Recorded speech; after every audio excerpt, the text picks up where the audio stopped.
Bonjour à tous. Nous nous retrouvons aujourd'hui encore pour parler de l'herméneutique du Pentateuque. Dans la précédente vidéo, nous avions défini le Pentateuque comme étant les 5 premiers livres de la Bible, à savoir la Genèse, l'Exode, le Lévitique, les Nombres et le Deutéronome.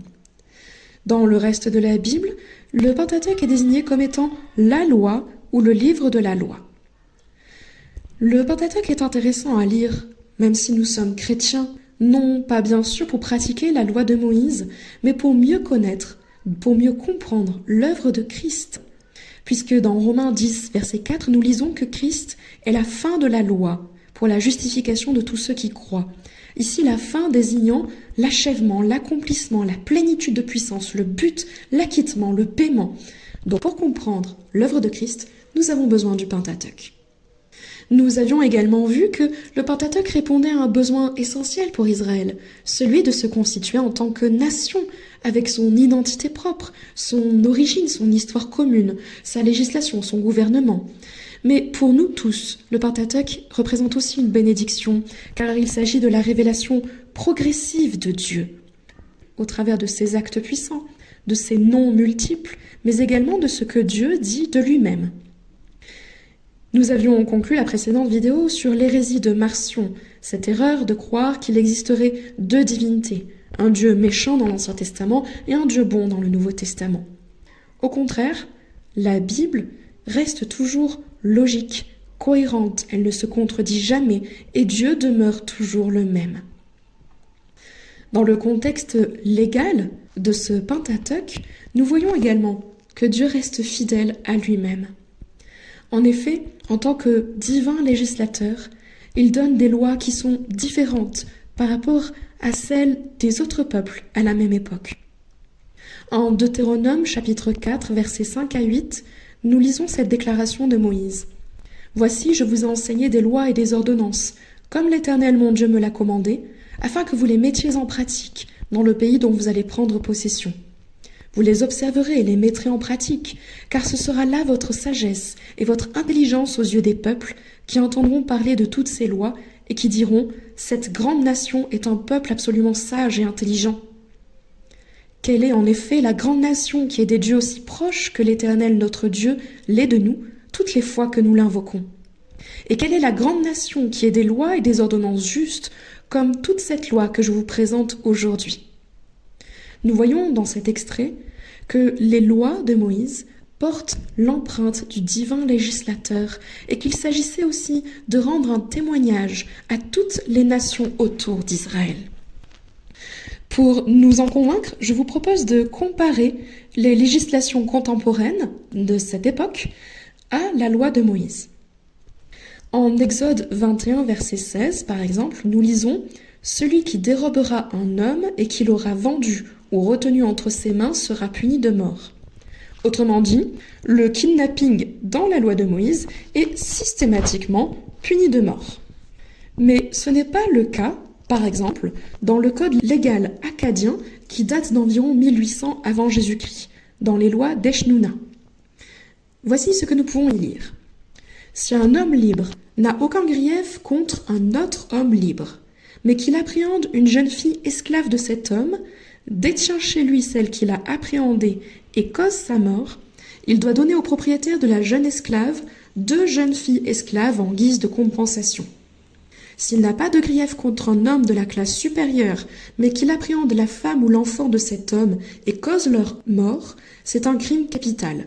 Celui qui les a appréhendés doit être puni de mort. Nous voyons dans ces lois d'Eshnouna que la vie humaine dépend en réalité du statut social. Une esclave peut être parfaitement remplacée par 1 ou 2 autres esclaves. Et le kidnapping n'est puni de la peine capitale que si on touche à des personnes de la classe supérieure. Donc la vie d'une personne dépend de son statut social. Dans la loi de Moïse, en revanche, nous avons vu que la vie et la liberté d'une personne, quelle qu'elle soit, sont inviolables. Je vous emmène dans un autre exemple. Dans le célèbre code légal d'Hammurabi, qui date d'environ 1726 avant Jésus-Christ, voilà ce que nous pouvons trouver. Si un gentilhomme libre frappe la fille d'un autre gentilhomme libre et provoque ainsi une fausse couche, il devra payer 10 shekels d'argent pour le fœtus. Si la femme meurt, l'on devra mettre à mort la fille de cet homme. Si par un coup violent, il provoque une fausse couche chez la fille d'un homme du peuple, il devra payer 5 shekels d'argent. Si cette femme meurt, il devra payer une demi-mine d'argent. S'il frappe l'esclave d'un gentilhomme et provoque ainsi une fausse couche, il devra payer 2 shekels d'argent. Si cet esclave meurt, il devra payer un tiers de mine d'argent. Nous voyons encore une fois que dans le code d'Hammurabi, finalement, la valeur humaine est déterminée par le statut social. La vie d'une femme ou la vie d'un enfant à naître dépend du statut social de la personne ou du père. En revanche, dans Exode 21, versets 22 à 25, voici ce que nous pouvons lire. Si des hommes se querellent et qu'ils heurtent une femme enceinte et la fassent accoucher sans autre accident, ils seront punis d'une amende imposée par le mari de la femme et qu'ils paieront devant les juges. Mais s'il y a accident, tu donneras vie pour vie, œil pour œil, dent pour dent, main pour main, pied pour pied, brûlure pour brûlure, blessure pour blessure, meurtrissure pour meurtrissure. Dans ce passage des Écritures bibliques, nous voyons donc que la dignité humaine est une valeur absolue. Homme, femme, enfant ou enfant à naître, une vie est une vie et elle a toute sa valeur. Nous voyons donc, en comparant la Bible avec le code légal acadien ou bien avec le code légal d'Hammurabi, que la dignité humaine est défendue par le grand créateur, le divin créateur, là où la vie humaine est monnayable chez les autres nations. Maintenant, abordons une autre question. Certaines lois, lors de notre lecture du Pentateuque, peuvent nous sembler étranges. Essayons de comprendre pourquoi. Dans le cadre légal d'Israël, il y a des lois qui nous paraissent choquantes. Dieu, par exemple, valide-t-il la polygamie ou le divorce, alors même qu'il a institué le mariage dès la Genèse ? Ou bien Dieu valide-t-il l'esclavage ? Pour répondre à ces questions, il faut à nouveau considérer le contexte. Par exemple, dans la Genèse, on voit bien les jalousies et problèmes apportés par la polygamie, par exemple dans la famille de Jacob. Et la loi de Moïse, contrairement à ce qu'on pourrait penser en tant que lecteur moderne, essaye de protéger les épouses de maris polygames et protège même les esclaves.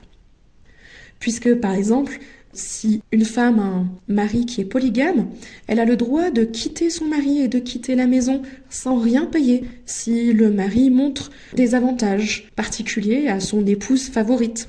On voit également que le statut d'épouse, même pour une ancienne esclave, est protégé. La loi évite les divorces également pour des soupçons d'adultère sans preuve. C'est ce que nous voyons dans Nombre 5, versets 11 et versets suivants. Cette interprétation du Pentateuque nous est confirmée par le Christ lui-même en Matthieu 19, verset 8. Jésus déclare « C'est à cause de la dureté de votre cœur que Moïse vous a permis de répudier vos femmes. Au commencement, il n'en était pas ainsi. » Jésus répond à notre question. Dieu ne valide pas tout, mais il encadre par la loi mosaïque les pratiques culturelles antiques. De plus, dans beaucoup de domaines, Dieu a semé dans la loi de Moïse des graines de révolution sociale à venir, par exemple sur l'esclavage. C'est bien beau pour le peuple d'Israël d'avoir des lois aussi sages et intelligentes, mais en tant que chrétiens, on peut continuer à se demander pourquoi nous devrions nous imposer la lecture ou pire l'étude d'une législation antique, même si elle est supérieure à celle de son époque. Les lois de l'Ancien Testament sont paradigmatiques. Cela signifie qu'elles établissent une norme à partir d'un exemple plutôt que de mentionner tous les cas possibles, comme aujourd'hui dans la loi française par exemple. Lorsque Dieu se préoccupe en Lévitique 19, versets 13 à 14, des aveugles et des sourds, en interdisant par exemple de mettre devant les aveugles un objet qui pourrait les faire tomber ou d'insulter des sourds, Dieu ne défend-il pas les mutilés, les boiteux, les muets, etc. Si, bien sûr. En fait, ici, les aveugles et les sourds sont des exemples qui montrent que Dieu interdit tout comportement qui opprime autrui. Dieu se montre particulièrement sensible aux personnes fragiles comme les travailleurs journaliers ou les handicapés. Nous voyons donc dans le Pentateuque le cœur de Dieu qui est attentif aux plus fragiles et nous comprenons donc que c'est une responsabilité qu'il nous confie. En tant que chrétien, lire le Pentateuque, c'est se souvenir qu'il est de notre devoir de protéger et d'aider les plus faibles, à l'exemple de Jésus dans les évangiles. D'accord pour les lois qui vont dans le sens d'une protection des autres, mais comment comprendre en tant que chrétien les lois alimentaires ? Que faut-il en retirer pour nous en ce qui nous concerne ? Les lois alimentaires s'appliquaient aux Juifs à l'époque justement de cette fuite dans le désert, de cette pérégrination dans le désert. Les animaux qui étaient interdits dans l'alimentation juive auraient représenté des dangers pour le peuple d'Israël. Cela signifie donc que Dieu veut notre bonne santé et qu'il donne des lois qui sont bonnes pour nous, même quand on ne comprend pas. Et je pense que c'est un principe important dans la parole de Dieu. Dieu nous donne dans son amour des lois qui sont bonnes pour nous, même quand on ne comprend pas tout, même quand elles ne correspondent pas aux normes de notre époque. Et là-dessus, d'ailleurs, on peut s'appuyer également pour expliquer des interdits un peu bizarres dans la loi de Moïse. Par exemple, pourquoi est-il interdit de faire cuire un chevreau dans le lait de sa mère ? Pourquoi est-il interdit de tisser des vêtements avec 2 types de fils différents ? En réalité, là encore, le contexte, mot-clé dans l'herméneutique, nous éclaire. Il s'agissait d'interdiction de s'associer à des rites païens. Faire cuire un chevreau dans le lait de sa mère était un rite païen magique en lien avec la fertilité, de même pour les fils différents dans un vêtement.